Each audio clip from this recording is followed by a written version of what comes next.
Oh, side note about Kendrick and Drake. Kendrick and Drake. Well, more so Cole. I'm sorry. Cole.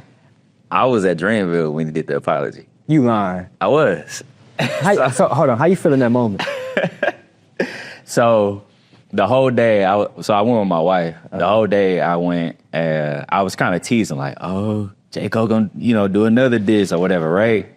But at the same time, I'm not gonna lie, I was Team Kendrick. Yeah. But like I said, I like both. It was just more, I just looked at it more of like a competitive sport. Yeah.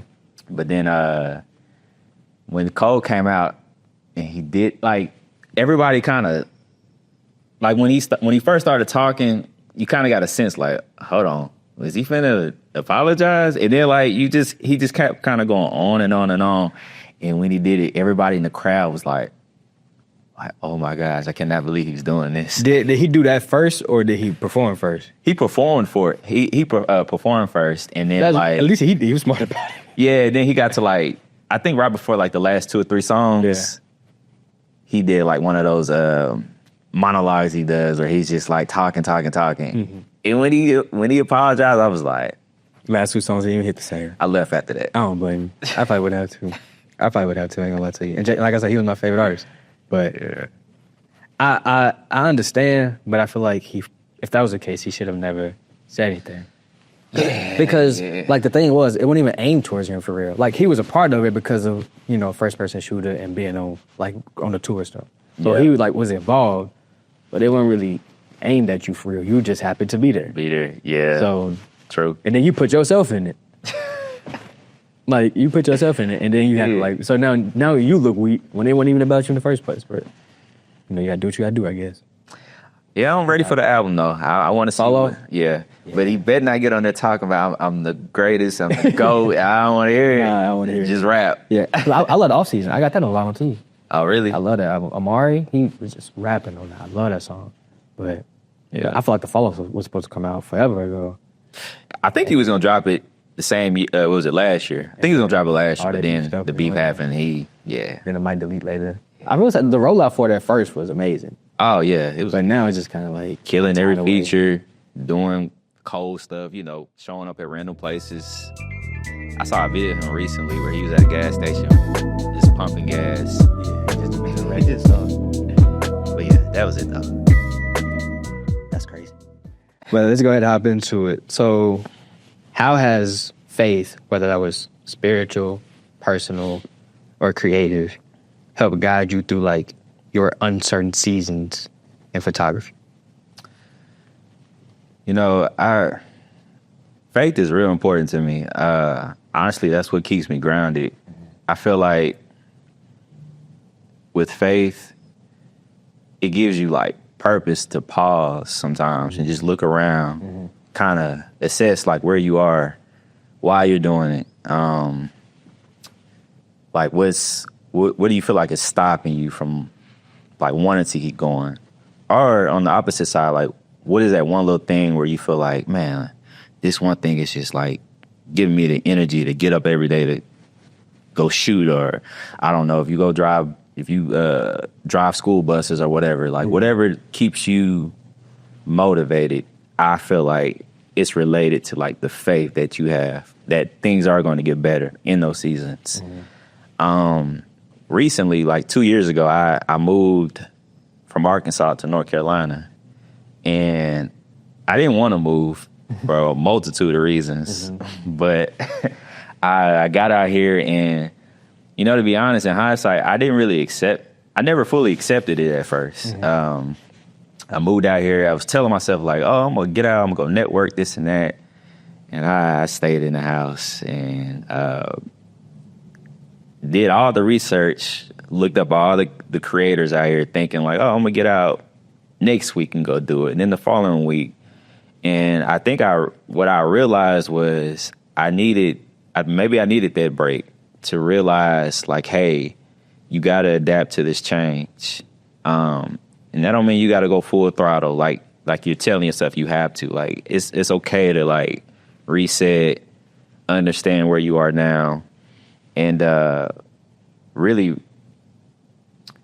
rely on your support that you already have. Like my wife, she has been with me through thick and thin. She's like, even when she's frustrated with me, she's always, well, Cori, you can go do this. Cori, you can go do that. Cori, why don't you like, she was the one who told me like, just fly back home and do your bookings in the meantime until you do get like a study flow income. Yeah, I saw you going back and forth. Yeah, I've literally fly back home like every month, like legit. I didn't even tell people I moved because I was scared, like I was gonna lose my clients. Yeah, but yeah, honestly, like I said, I rely on like my creative friends, my family, and just like the sense of like knowing that you don't have to go full throttle all the time, and there's going to be ups and downs. Nipsey Hussle was really one of my like inspirations, and he would always talk about like the marathon. Yeah, and man, like I live that. I think we all live that, but I really like relate to that to my core. So I think that's what keeps me going. you spoke about like change and resetting. Yeah, like those are two words that you mentioned. How do you balance like staying true to your visions while evolving with like trends or technology or, even life itself? Because, you had to uproot your life and come out here. True. So like, how did you stay true to what you want, like what you feel and what you want to do while other things are evolving? And how did you evolve with those things? Well, if we're being honest, if you don't evolve or have an innovative mind state, you'll get left behind. Mm-hmm. So you do have to like move with times. However, like once you realize what your purpose is, your core, like then you'll be grounded, like I was mentioning. Yeah. I think it's like, and I think my core is making people feel and shedding the best light on them. Yeah. And I think that's, it sounds cliche as a photographer, but I feel like I really live that. Like I'll neglect some things that I want if I know it'll make my client or my creative partner or whoever feel better about themselves or, whatever we're doing. So I think like with just how the game is moving, you got AI editing photos. Yeah. You got these trends that to me don't always speak to like the core of what we do as photographers or videography too. A lot of times you get on social media, you don't know what's fake or what's real, what not. But I do feel like the true art cuts through. It's always going to be there at the forefront. And I don't know, I just kind of remind myself like, hey, these are the components that I love about what I do. And I keep that to my core, even if I have to go learn how to, I don't know, follow the new trend on TikTok because that's what people want. I still try to keep my core within that. Mm-hmm. So, project created. Yep. Like that. The word created, has a lot of meanings or it can mean a lot of different things. What does it represent for you? So it's funny. At first I went by 501 plus Cori, and it's a big change. Yeah, it's a huge change. And so the 501 plus Cori, and I'm gonna get to credit, but 501 plus Cori was kind of like a mesh between like where I was versus who I felt like what my core was, I guess. So 501 was, for y'all who don't know, it's Little Rock's area code or Central Arkansas. Little Rock. Basically Little Rock, right? Yeah. But Californians, I'm from Cali, they're real prideful of being from California. Right. So I never wanted that to be overshadowed, I guess. So that's kind of where the name came from. Like, I wanted to pay homage to 501, but I still wanted people to know, like, hey, I might be an outsider, but I'm trying to like pour back into, where I am now. Mm-hmm. Fast forward, I rebranded. I don't even know what my name was in the middle, to be honest with you. But I think over time, like my photography, my drive, it kind of got, I guess my purpose did kind of change. It was more of like, at first it was more of like, what can I shoot that's cool? And then it went more to like, I like people. I like watching people grow. I like seeing like people's journeys. I want to be a part of people's journeys if I can. If I feel like it relates to what I enjoy or what I stand for. And if I don't, even if it doesn't like relate to me, I think everybody has like a story to tell. Mm-hmm. And within that story, like I feel like people are creating themselves where they're creating like their stories, they're creating these memories, they're creating just like, whatever they feel like they're showcasing, I guess. So I started Project Created because I looked at it as my playground. Like when I bring people in my world, what are some things we can create? What are some messages or stories we could tell? Mm-hmm. And although I feel like I'm still in the beginning stages, I feel like I'm living it every day. I feel like, you're living it every day where we're creating art. We're creating memories. We even if you're not an artist, there's something that's driving you to keep going.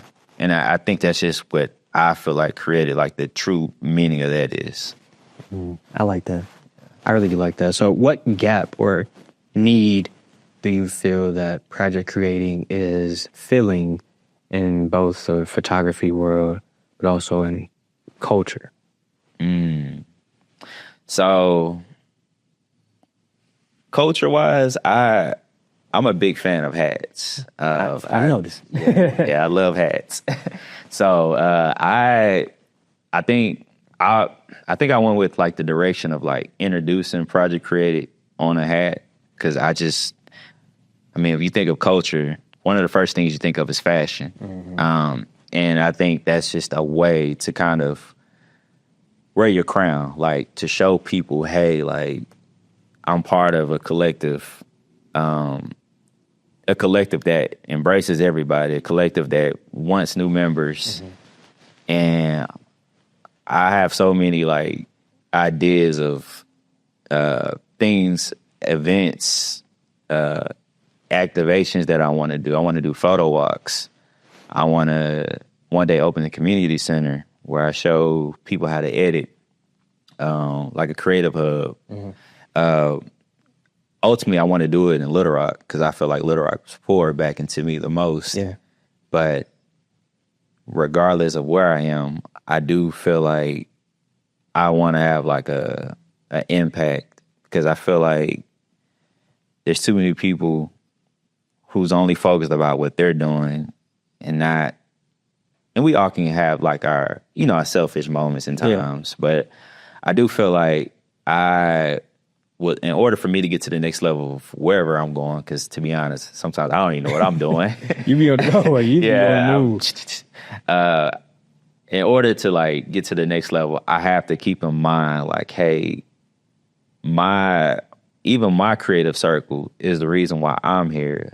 You got people like my wife, Sean Fred. She's a music artist. I got a couple of stats. Okay, yeah. Sean. Various models I work with. My friend Jasmine, she taught me like more of the business side of what I'm doing. Mm-hmm. Creative agencies I work with where I feel like I'm just gaining so much knowledge and I want to find a way to, I guess, correlate it back to like wherever I am, my environment. So, got you. Yeah. What does it mean to you to live a life that feels created rather than just given?